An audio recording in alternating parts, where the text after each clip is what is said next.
क्या चल रहा है ये सब? मैंने पूछा चल क्या रहा है ये सब? क्या? रेवती का रिश्ता किसी और के साथ कैसे हो सकता है? मजाक लग रखा है? मत भूलो, सिर्फ तुम्हारे कहने पर मैंने सिद्धि और मेरे डिवोर्स पेपर पर साइन करके दे दिए थे। और अब इतना सब कुछ करने के बाद तुम यहाँ लड़के वालों को समोसा खिला रही हो। अरे बेटा, मैं कर भी क्या सकती हूँ? मैंने नहीं बुलाया इन लोगों को। अरे छुटकी के पापा की कोई पहचान वाले हैं, वही लेकर आए हैं इन्हें। तुम तो जानते हो ना कि तेरे अंकल जी को कुछ भी नहीं पता। पता नहीं है तो पता चल जाना तो मैं बोल देता हूँ अंकल जी को भी और लड़के वालों को भी। जिस हाथ से कप और रेवती को छुआ था ना, उसी हाथ को सबसे पहले काटूंगा। फिर तो कहानी खत्म, रिश्ते बंद हो जाएंगे।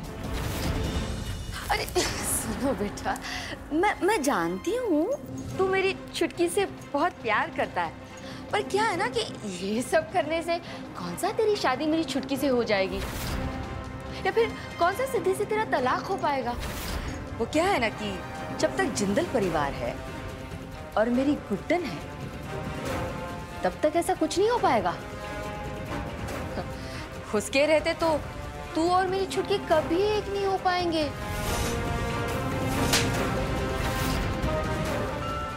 इन्हीं हाथों से छुआ था ना तुमने मेरी बहन को। अगली बार हमारी बहन के आसपास भी नजर आए ना पर तो पूरा जला देंगे।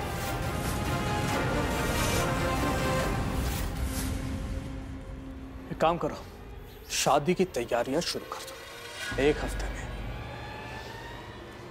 बस एक हफ्ते में तुम्हारी छुटकी की शादी होगी, और वो भी मुझसे। फिर मैं देखता हूं किसमें कितना दम है जो बर्फ को रोक ले।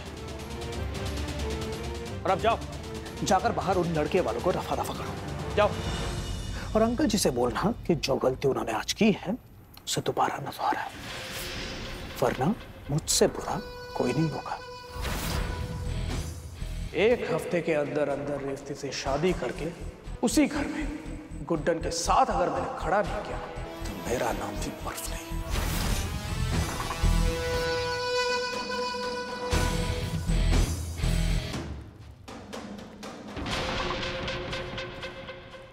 वाह, ये लगा तीर निशाने पर। शाबाश कौशल्या। अरे यही सुनने के लिए तो मेरे कान तरस गए थे।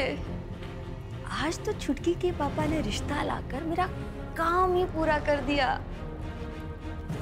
अब तो मेरी छुटकी की शादी होगी और वो गुड्डन के घर में जाकर राज करेगी, राज।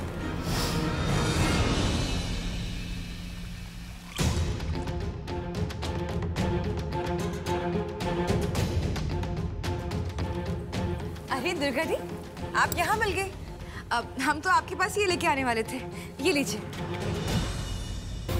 क्या हुआ दी, आप मना क्यों कर रही हैं? लीजिए ना, आज तो गजब खुशी का मौका है। 1760 कोशिशों के बाद ही सही, पर आपने गुड्डन को घर से बाहर तो निकाल दिया।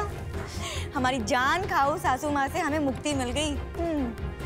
मुझे तो जीतना ही था, क्योंकि मैंने सच का साथ दिया। पहले ही जीत जाती अगर मैं गुड्डन को एक गलत सास के बजाय एक गलत पत्नी के रूप में देखती। गुड्डन एजे की एक अच्छी पत्नी नहीं बन पाई तो हमारी सास क्या बनेगी? दुर्गा दी बिल्कुल सही बोल रही है ना सरू? दी, जो हुआ अच्छा हुआ। और वैसे भी वो इस घर के लायक तो बिल्कुल। गुड्डन तो इस घर के लायक है।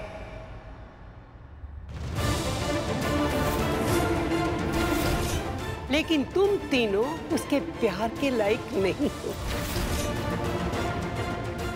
अपनी सास को घर से निकालकर कौन इतनी खुशियां मनाता है?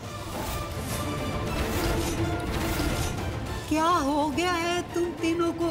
तुम लोग वही हो ना जो दिन रात सास को घर में लाने की कोशिश में लगी रहती थी। अब जब सास घर में आई है तो उसी को बाहर निकाल दिया। दादी, यहाँ हमारी सास की बात नहीं हो रही है, एजे की पत्नी की बात हो रही है। और दादी, मैंने गुड्डन को इस घर से बाहर नहीं निकाला, वो खुद अपनी मर्जी से ये घर छोड़ना चाहती है। उसने एक शर्त रखी थी जिसके पैसे उसे मिल गए। और हमारी सास बनने के लिए उसे एजे की एक अच्छी अर्धांगिनी होना होगा। दुर्गा बहू, अरे तुझे क्या हो गया? तू तो हमेशा से सही काम करती थी। इस घर को, इस घर के लोगों को हमेशा साथ रखा है तूने। अब क्यों घर के लोगों को तू अलग करना चाहती है बेटा?